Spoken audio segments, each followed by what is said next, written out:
to Talk of the Bay, KSQD's local talk program brought to you every weekday at 5 p.m. I'm your host, Suki Wessling, and today local winemaker John Bargetto joins me to talk about his family's long-running winery. Starting after Prohibition, this Santa Cruz fixture has kept wine all in the family for 3 generations. Pop a cork or twist the screw cap off your favorite bottle of wine, and let's get down to some Santa Cruz County winemaking history. Welcome, John. Good evening, Suki. Good evening. How are you? I'm fine, and you're there. You don't sound like a chipmunk. It's wonderful. This is my first time on K-Squid, so thank you for the invitation. Welcome to K-Squid. It's great to have you, and always great to feature local businesses that are also local families and local institutions. And that's the thing that I think is so wonderful about Bargetto, is that it's deeply woven into the fabric of this county. Yes. Thank you for that. I just was thinking while I was listening to your public health advertisement about don't spread germs, spread joy. And maybe that's kind of appropriate for wine, because I think wine really brings people together and has a unique way of spreading joy, at mealtime and other times, and always used in moderation, right? Yes. Yes. Well, there you go. That's the hard part when it tastes so good. Yes. But yes, and your family is Italian in origin, and your family, like my family and so many other American families, have inherited wine not only as just a beverage, and certainly not only just as a way to alter one's mood chemically, because wine is really traditionally part of family and community in a much wider way. Right.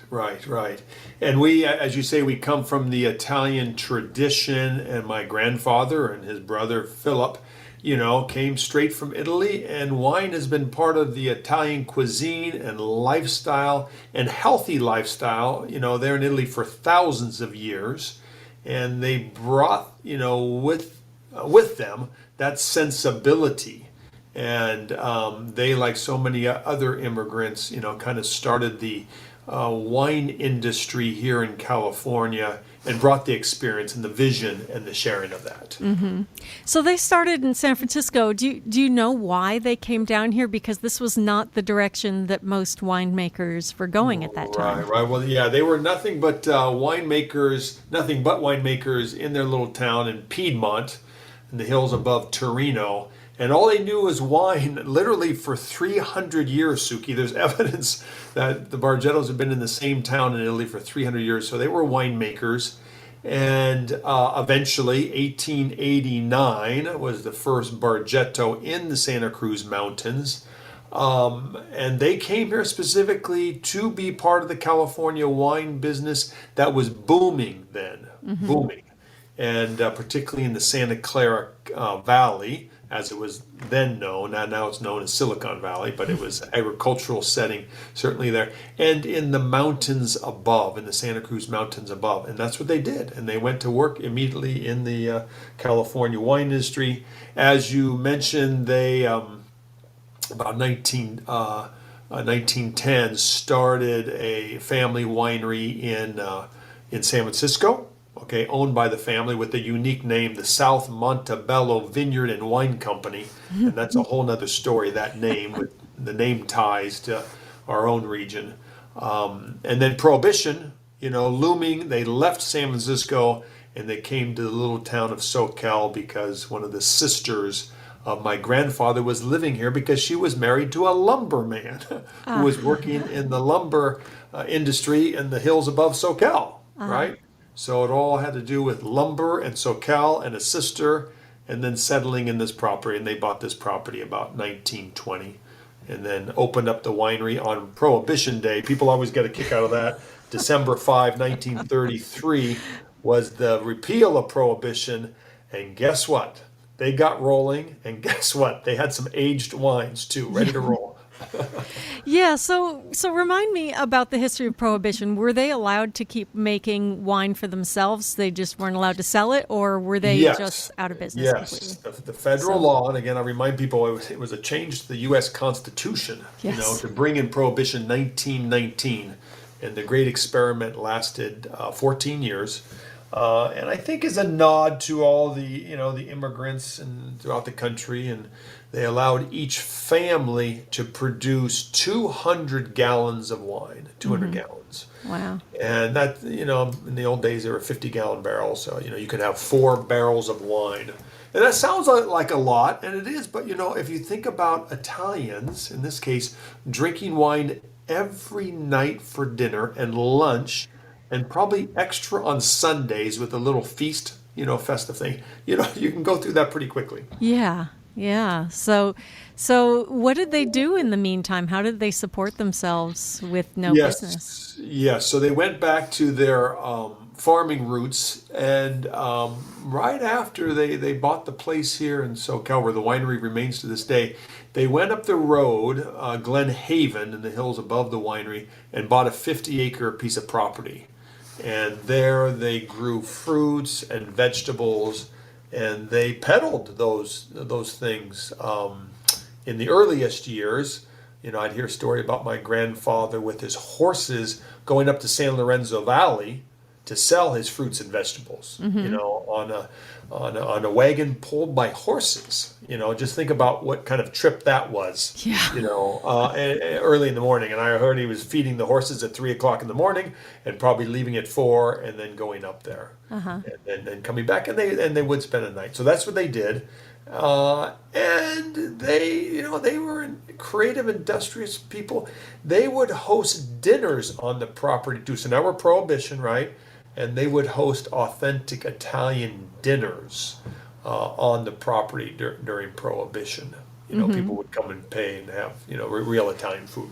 So they were getting the food, but the wine just happened to be there. They weren't selling wine. You get into a little that dicey area. We can kind of laugh about it now. And I did write a little book, about the best Prohibition story that we have, and it involved bootlegging in kind of a light duty in the 20s, where you would have dinner, and you could just have dinner, and if you were Mormon, you could come and not have wine, but most people were there because they knew there would be some wine served with the meal. And so you paid extra for that, of course. Oh, okay. And then if you wanted to take a gallon home with you, there would be additional charge there. So, yeah, my little... Just to plug it, it's called the Great Prohibition Caper. In fact, speaking of community, I just had Bookshop Santa Cruz print another 100 copies. Oh, excellent. For this year. Yeah, so it is the 90th birthday. Yes. Very exciting. 90th anniversary this year. And so how long were they the only winery? I can't remember when the next one started up. Well, we're certainly the oldest in the region. I can tell you that, when I was in high school in the 70s, we're the only winery in the county that had a tasting room open every day. Every day of the week. So we had that, kind of audacious concept of giving wine away free for wine tasting 7 days a week. And that would have been my father's vision. He believed in that. And then little by little in the 80s and 90s, and then, other people came in. David Bruce was up and Ridge was up and rolling in the 60s, and David Bruce maybe the late 1960s too. But it's particularly as far as the wine tasting goes, 7 days a week. We were the only one. So free, though these days tasting isn't free. But that's okay. Not anymore. No more complimentary wine tasting. Yeah. No. Well, I wanted to mention because in 2 weeks, I am finding myself doing theme months, not intentionally. My theme month last month, if anyone's interested, was science, and I did 2 shows on science. And this month, my theme month is on wine. And in 2 weeks from today, on Monday at 5 p.m., I'm going to be running an interview with June Smith, who Sure. was one of the founders of the Smith Rudon Winery, Rudolph Smith Rudon Winery, Smith yes. He was, Winery, yeah. sorry, You're right. and Val Algren, who Yeah. was one of the founders of Algren Winery, Yeah, you're right. and they both. It was interesting. I was asking them about other women that were involved in wine. Their wineries started up in the early '70s, and at that Right. point, they remembered there being 13 total wineries in the Right. county. So, Right, so right, not right, right. many, given that there are, I think, about 60 now, something Uh-huh. like that. Yeah, in the Appalachian, I'd say there might be 80 now when we talk Okay. about the whole Santa Cruz Mountains, which involves 3 counties. Mm-hmm. Guess how many wineries you think, Suki, there are in all of California? Oh my goodness, I have Here's a no little idea. pop quiz for you. See, I can ask you a question. Hundreds, thousands? No, 5,000. 5,000? 5,000. That's Yes. unbelievable. And thinking about history, I tell people our research shows that we're tied for 10th of the oldest wineries that are still owned by and run by the same family. Gallo has bought up a bunch of the older wineries, Martini in Napa and Mirasu in Santa Clara County. So, but as far as the wineries that are still owned by the same family, we're tied for 10th.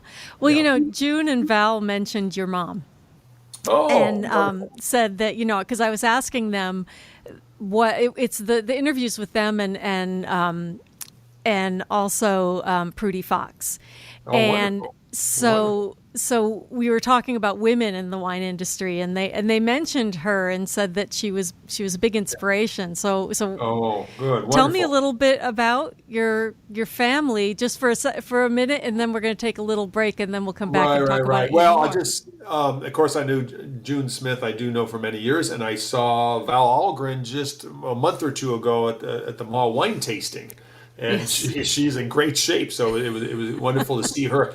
And when I wrote the larger book 10 years ago for our 80th, I asked June for something, and she provided me with the best quote that my mother had written for some purpose years before, and I included it. And it had to do with the power of women in the wine business, that they bring a unique emotional and aesthetic sensibility. I'm really paraphrasing it, but it really was a wonderful quote, and I put it at the beginning of a chapter. Anyway. Excellent. Well, let's take a little break, and we'll be right back Okay, with I'll be more waiting. Talk of the Bay. We are speaking with John Bargetto about the Bargetto Winery's 90th birthday, which is very exciting, and about family, because I gotta ask you, John, about growing up in, Bargetto is not a necessarily world famous name, but in Santa Cruz County is. What's it like to be? You mentioned being in high school. What's it like to be a teenager? Oh, in high school? Yeah, yeah. Well, that's an easy answer to give. Every day, I can tell you, one student in particular, every day would ask me for free wine as I would arrive at SoCal High after we would cross the creek, literally climb the cliff, go across the cow pasture, all dangerous stuff, but we just grew up in the creek and do that. And then my Italian teacher, I had him for 4 semesters. Mr. Denton was his name, and every day he would ask me in Italian for his bottle of wine too. So yeah, we never quite got away from that. And now people just ask us for donations every day. So some things, but they're usually for nonprofits, so kind of a different flavor. Yeah. Well, you're very welcome to donate to our next silent auction whenever that happens to be. Perfect. I'm This is what sure. we need, yeah. Nonprofits are always looking for that. That's for Yeah, sure. yeah. And what we do give along those lines is we enjoy giving complimentary tasting for a group of people to come here. So you circle back and we'll cross that bridge. I actually think what- I bought one years ago that I brought. It was I think a Father's Day or Mother's Day brunch at Bargetto that I bought for my parents at a silent wonderful. auction. So I've actually wonderful. experienced that, and it was very Yeah. lovely. Well, I just give you a little flavor. My grandfather had 2 sons, my father Lawrence and Uncle Ralph. Okay, and in the Italian tradition, the house that I'm talking to you from now has become our office, but it was our grandparents' home that they built in 1950. and it's a beautiful Italianate building with a basement. Um, in the Italian tradition, the winery is on this property. This house is in the middle of the property, and then he gave some land to Ralph, who had 10 children on this property, and my family. There's 5 siblings, so together on this property there was 15 kids. So just imagine 15 kids growing up on this winery property with all the action and fun and activity of a winery, and then you got a creek to play in. Then all these kids have friends that come for visit and fun and playtime and sleepovers and all that. So there was never a dull moment, I can say. Never a dull moment. So it's a very unique upbringing. We didn't know anything else because that's all we knew. But, when we explain it then or now, they say, wow. And as I look back on it, it was a very unique upbringing, if you will, this Italian enclave, with the grandparents in the middle and the aunts coming by and all of that. Uh-huh.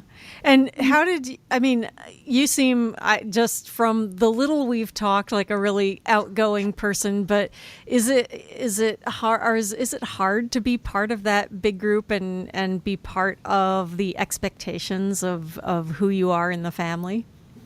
Well, I would say that from the winery standpoint, some of us who were drawn to the wine business worked in the winery, and I found it to just be fun, in the summers in high school, in college, whatever, just to do construction work. My dad always had construction projects, and people took me under their wing. Working in the tasting room was a hoot, and it just was fun. Not everyone was so drawn to it, but one thing I would say is it was never forced on us nor expected that any of us would go in the business. That wasn't the dinner time conversation.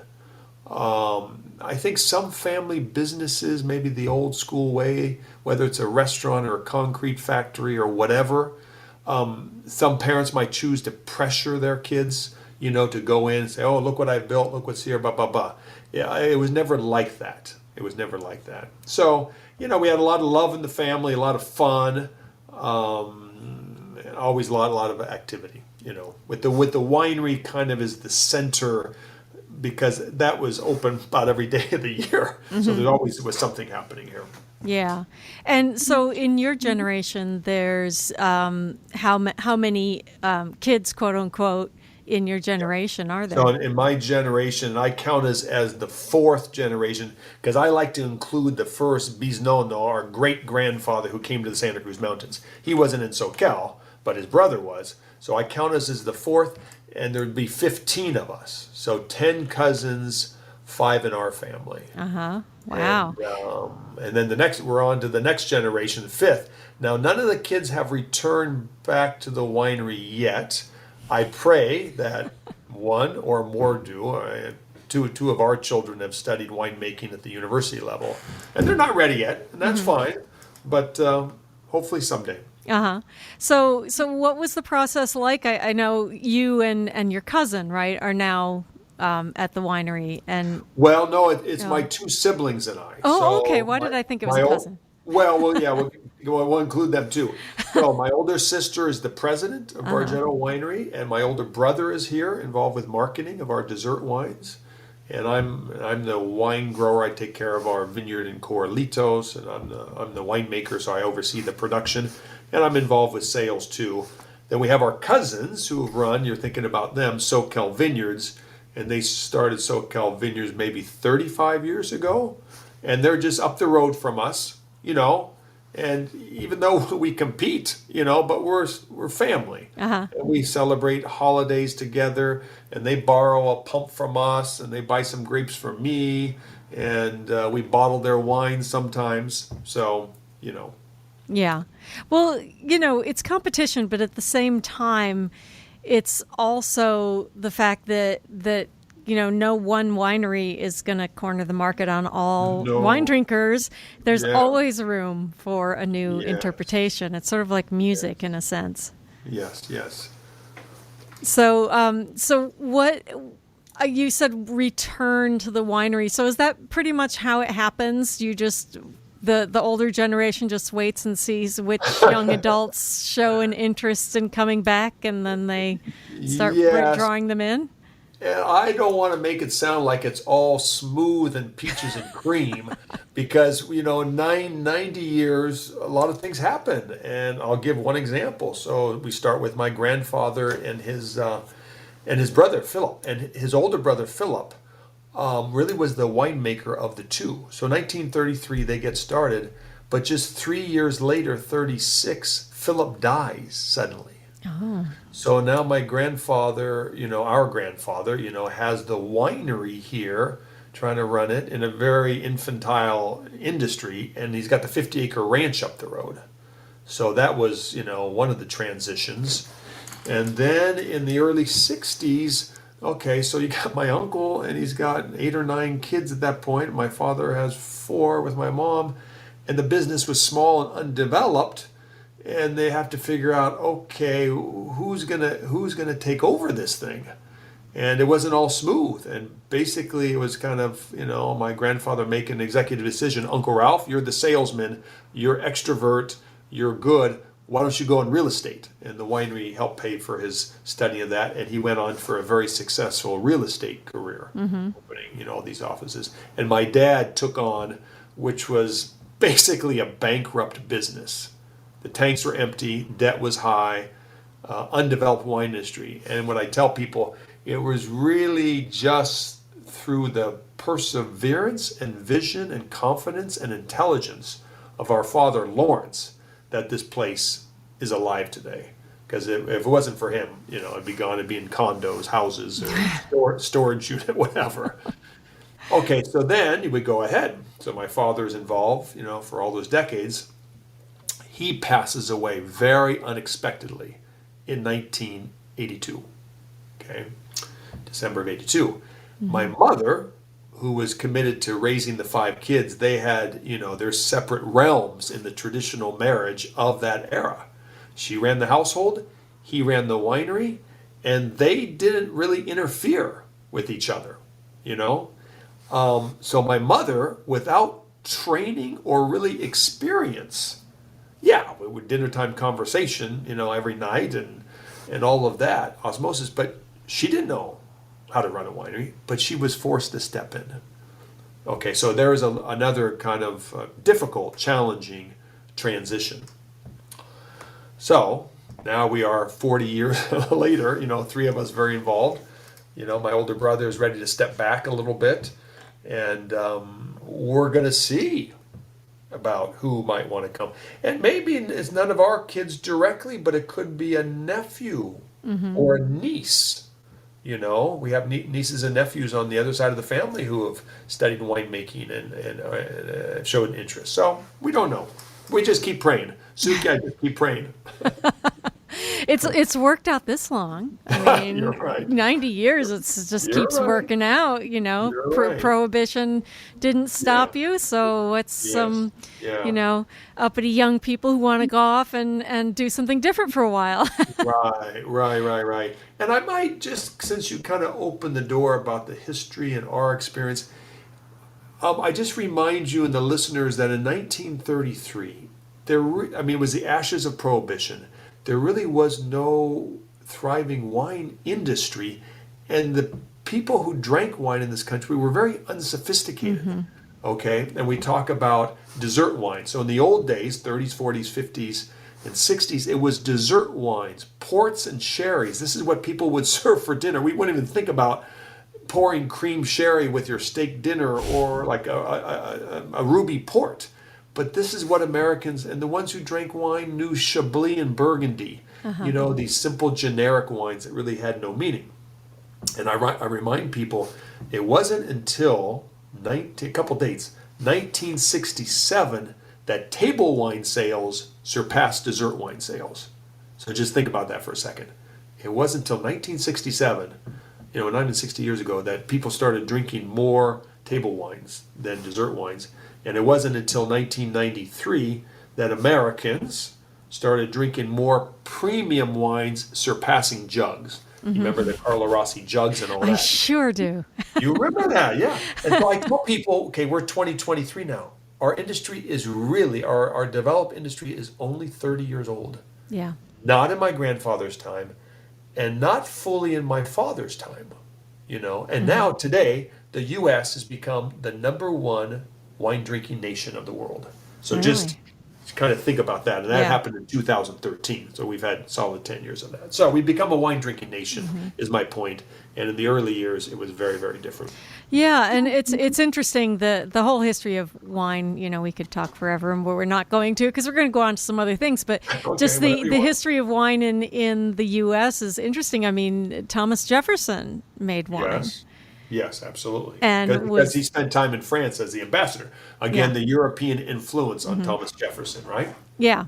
And then he planted vines and he brought wines and all that. And then it was American vines that saved the European wine industry. You're right. Phylloxera. Yeah. You put it a little crassly, we screwed them and then we saved them.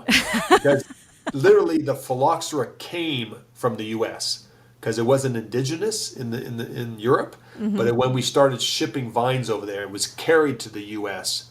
It was carried from the U.S. to Europe, and then science taught them that the vines that were native to America coexisted with phylloxera, so they could use that as the base, right? The rootstock could use the American rootstock, and then we put the European Vitis vinifera on top.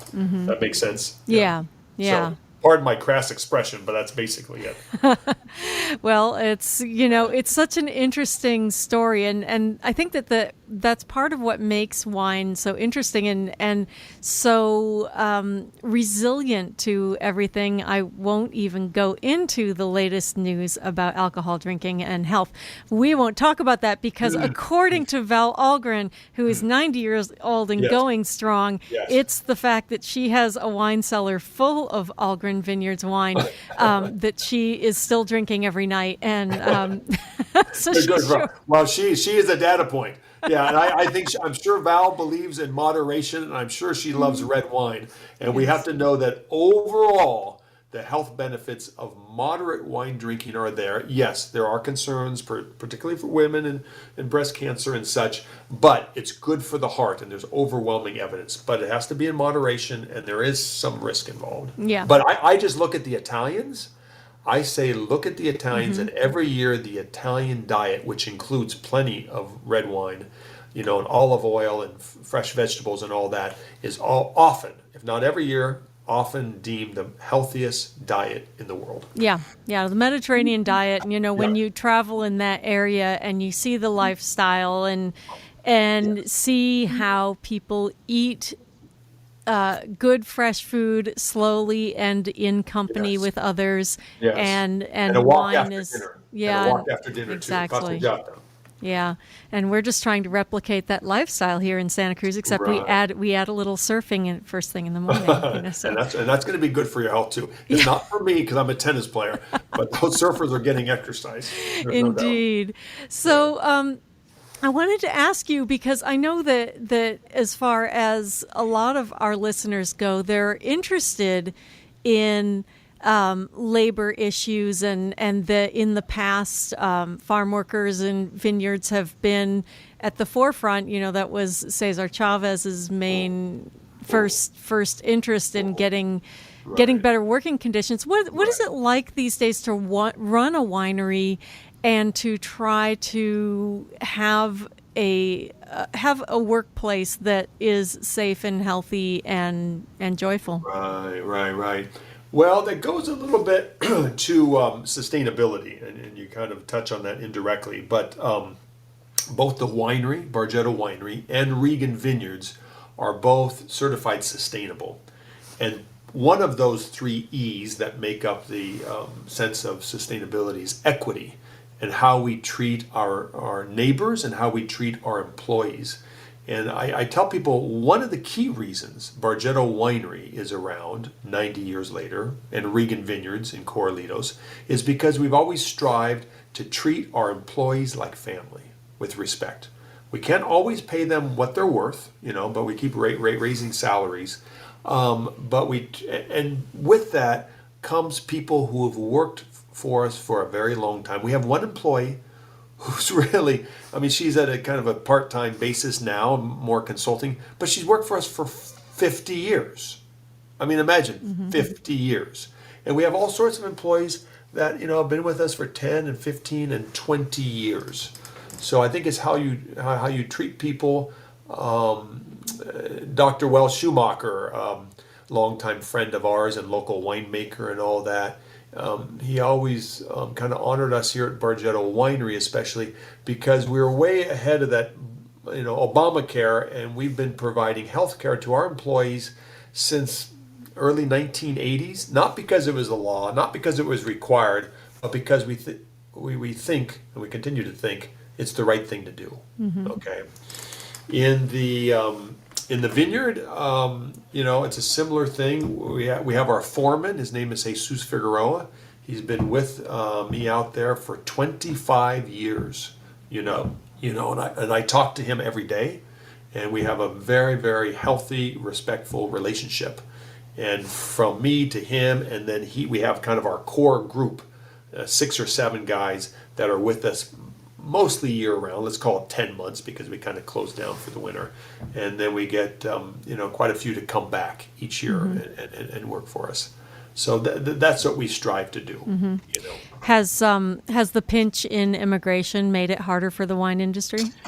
Yes, it's made it difficult for the wine industry. It's made it difficult for agriculture, and it's made it for our whole, our whole economy. I believe in immigration, controls, but I believe in sensible like guest worker program, where these hard-working people can come across the border, check in, have a permit, and many of them want to go back at Christmas time and bring their earnings and help their family about. So we've done that in California decades ago. I think it worked, but for political reasons in Washington, we can't seem to get back to a sensible thing like that. We rely on, they're largely Hispanic workers in the ag, and we rely on them deeply, for our success.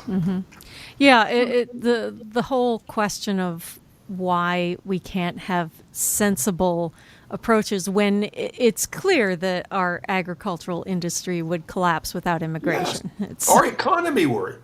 Yeah. Our whole economy would. Well, the history of this country is that each new group of immigrants comes in and creates more wealth than they get paid in just the numbers are so clear, so it's really frustrating to watch that argument. Well, lately that they won't even have that argument. Right. I'm the grandson. I'm the grandson of immigrants. They came here legally. Certainly, they worked hard. They paid their taxes. They've started businesses and family and made their contribution. So. Yeah.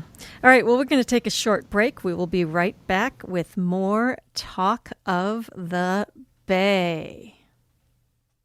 I am speaking with John Bargetto of Bargetto Winery, and it is the 90th anniversary of Bargetto. And I wanted to ask you to tell us a little bit. You've mentioned a couple times Regan Vineyards. Talk to us about that. Well, perfect. Perfect entree where I wanted to pivot, because you mentioned you're going to be interviewing a few weeks from now, 3 women: June Smith, Val Algren, and Prudy Fox. Yes. And so I wanted to make sure I didn't leave Prudy behind. Okay, hang on. I'm gonna interrupt you to tell people 2 weeks from today, Monday. Oh, there you go. 2 weeks from today at 5 p.m. that interview will be live. Yes. Yes, and Prudy Fox is such a respected viticulturalist and consultant, and I've benefited from having her consult with me out at Regan Vineyards for 15 years, and she's really helped us, just kind of raise the bar and seek to grow grapes. So she's a lot of fun to work with. I don't get her out there half as much as I want to because she's so busy, and I have to chase her down. But maybe she's listening now, and it reminds me to call her tomorrow. Hi, Prudy. Yeah, hi, Prudy. Yeah, you remind her, Suki, if you get to her before I do 2 weeks from now. Call John. Call John. Yeah. And, so much of the wine quality is really determined in the vineyard. And that's why Prudy's role is very, very important there. So we've had Regan now for 31 years. We're out in Corralitos, and it really was the game changer for us. My grandfather and his brother had the ranch up the road I mentioned before, and they had some grapevines up there, maybe an acre. It was more of a fruit orchard because it was Prohibition, and they were thinking how they're going to stay alive and grow something they can sell for cash. But they were in ag for a few decades, and then they sold that ranch in the early 1940s. So we were out of direct agriculture for a number of decades. It seemed like it was forever. And then when I got out of school, decided to come back to the winery. I said, listen, we've got to get a state vineyard. And I hunted all over the Santa Cruz Mountains. Spent a couple of years and settled on a piece on Green Valley Road, an old apple orchard. And we converted it to really a beautiful vineyard. It's a 50-acre piece, and it's cool climate. And it's where we're growing all these Pinot Noirs, and it's allowed the winery to evolve towards Pinot Noir as well. And that's what we decided some years ago to kind of hang our hat on. And so now today, Suki, we produce 7 different Pinot Noirs. Wow. Okay? And 6 of them from Regan, and then one comes from Monterey County. So that's become kind of our specialty, but we grow Merlot out there at Regan, and we grow varietals. And when we get to our little wine tasting later on, I can talk about the Italian varietals. And we grow Pinot Grigio. We were one of the pioneers in California, dare I say, on Pinot Grigio in the early 1990s, before Pinot Grigio was, ripping popular. And so I'm the farmer in the family. It's my agony and my ecstasy, being the farmer. And at the beginning of the show, you had people talking about the weather, and we can expect more heavy storms. And what that means, as I was listening, as a farmer in the family, I'm on the front lines paying attention to the heat waves and paying attention to the rain and the fog in October and everything that we have to deal with outdoors growing grapes. And this past set of storms, those 9 atmospheric rivers and those, 32 trillion gallons that fell in California during those storms. So for us at Regan, it meant we have lots and lots of weeds, 3 feet high. Okay. So we have to deal with the weeds. The horses are thrilled. Yeah. And we had a slide, nothing compared to West Cliff Drive, but we had our own slide out there that we got to do some engineering and stabilize one hillside and be prepared for more heavy storms in the years ahead. Mm-hmm. So that's Regan. You and I touched on sustainability. I'm proud that we've been doing sustainable practices since we started. But starting 5 years ago, I guess I could say 6 years ago now, 2017, we became certified sustainable. So, it has to do with that we have barn owls that go after gophers at nighttime. And we bring in organic mushroom compost. We stop using Roundup. We have solar electricity. We're one of the first in the whole region to put solar electricity in a vineyard. And I love that. Is the whole vineyard run on solar? Do you get enough? The majority of the electricity comes from the solar. We're tied into the PG&E grid, and so every day, including today, we're basically selling, clean electricity to PG&E, and it goes into our account. And then when we irrigate, then we just use it for one pump at our well. Does PG&E pay better rates to corporate clients than they do to us poor individuals? Well, yes, I can tell you that when we use the electricity, we use it in the morning. So we have a special ag rate, and if we use it from, let's say, sun up or even pre-dawn to noon, we get reduced rates. So that's when we irrigate.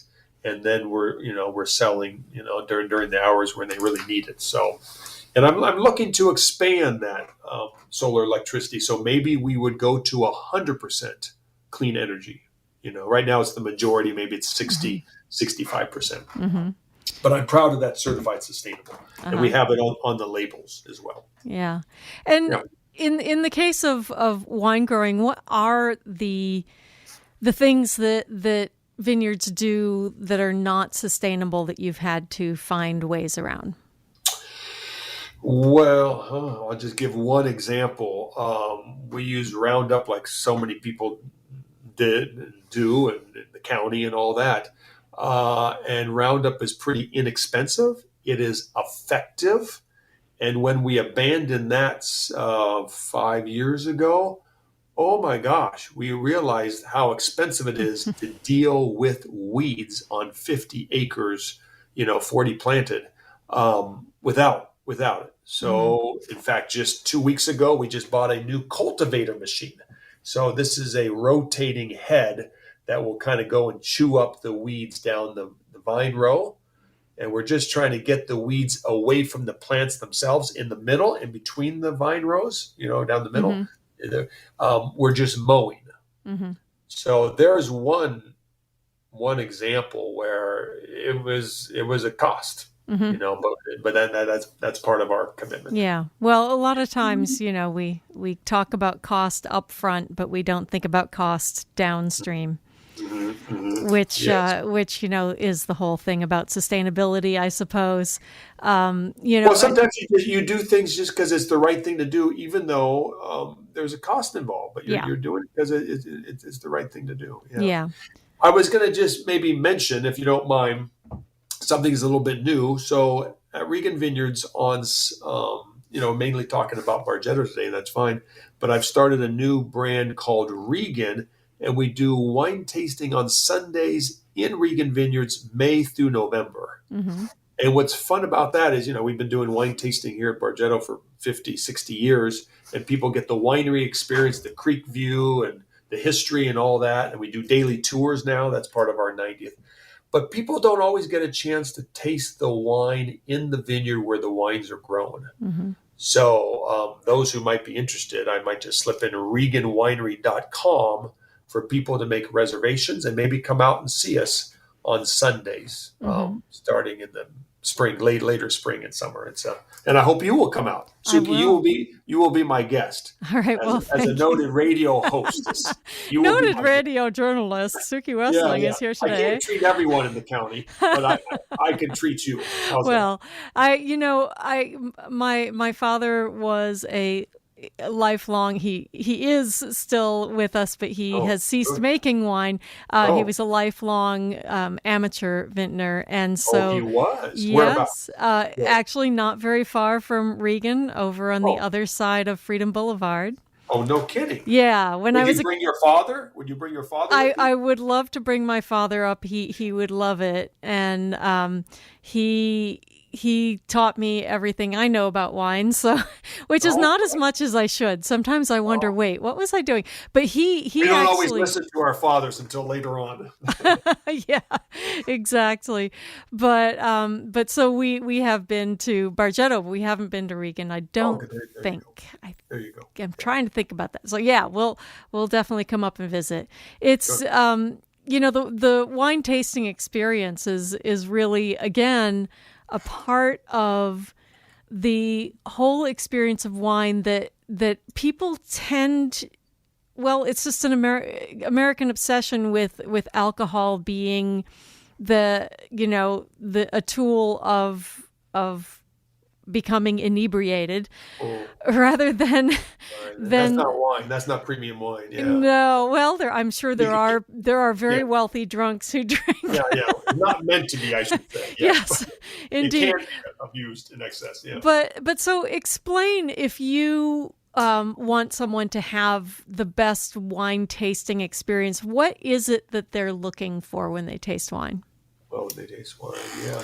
Well, wine is so vast. And the first thing is, I'm going to say there's no place for snobbery. So wineries and wine counselors should not be snobs. People who are wine aficionados should not be snob, because wine is designed to bring people together, mealtime or otherwise, and snobbery pushes people away. So that's the Mm-hmm. first thing. If people are sharing wine with other people, don't know people, and that should lead to people should drink the wine that they want, whatever that might be, whatever that might Mm-hmm. be. There's a natural progression for most wine consumers, as they'll start with maybe a sweet wine when they're younger, and then they'll move to a dry white wine, Pinot Grigio, white Zinfandel, rosé or a dry rosé, and then eventually they will go to red wines. People usually gravitate as they get older and get more sophisticated, and they drink more red wine, and therein lies more health too. Back to the science and good for the heart. I would encourage people to explore different wines. Don't hesitate.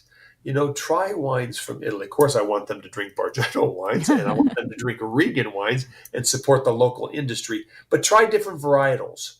So you never had Viognier before. You never had Syrah before. You've never had Tempranillo before. Try those.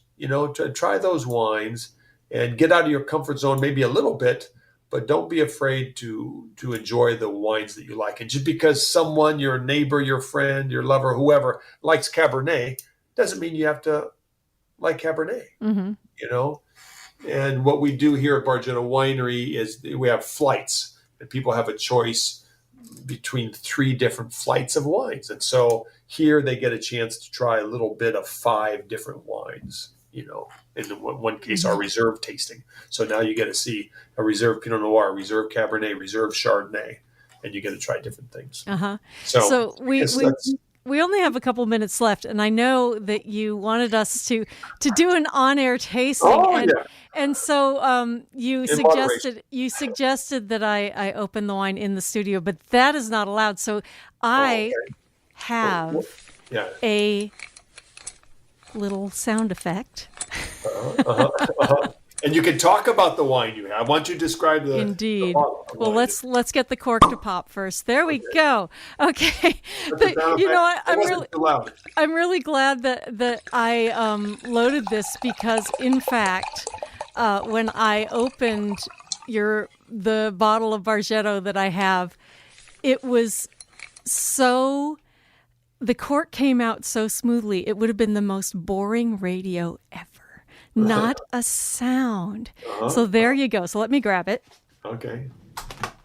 So with a bottle of our Pinot Noir, since we specialize in Pinot, I thought that would be a good thing for you to showcase there. Our Pommard Pinot, is that yeah.